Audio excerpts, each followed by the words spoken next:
আল্লাহ রাব্বুল আলামিন বলেন, আল্লাহু লা ইলাহা ইল্লাহু, আল্লাহ তিনি ছাড়া সত্যিকারের মাবুদ আর কেউ নেই।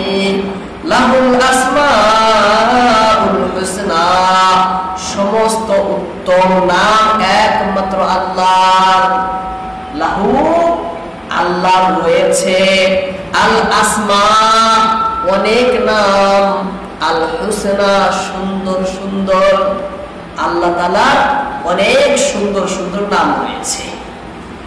আল্লাহ তাআলাই একমাত্র নিখিল সৃষ্টির খালিক, মালিক, জীবিকাদাতা, শান্তিদাতা। তিনি সৃষ্টিকুলের প্রতিপালক, পরিচালক, সংরক্ষক, সংহারক। গোটা সৃষ্টির একমাত্র নিয়ন্তা তিনি। তিনি প্রকৃত ও পূর্ণাঙ্গ অস্তিত্বের মালিক। তিনি ব্যতীত, আল্লাহ ছাড়া কোন সৃষ্টির অস্তিত্ব আসল এবং পূর্ণাঙ্গ নয়।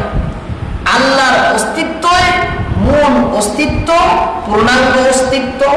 সকল অস্তিত্বশীলের মধ্যে মূল অস্তিত্বশীল যেই সত্তা, সেই সত্তাকেই আমরা আল্লাহ বলে ডাকি।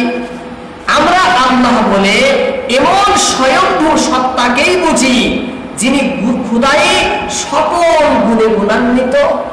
আমরা আল্লাহ বলে সেই জাতকেই চিনি, সেই জাতকেই বুঝি খুদাই সকল সিফাত, সকল বৈশিষ্ট্য এবং সকল গুণে যিনি পরিপূর্ণ গুণান্বিত এবং যিনি নিজস্ব ও মূল অস্তিত্বের অধিকারী, যার অস্তিত্ব, যার স্থিতি হলো আসল স্থিতি।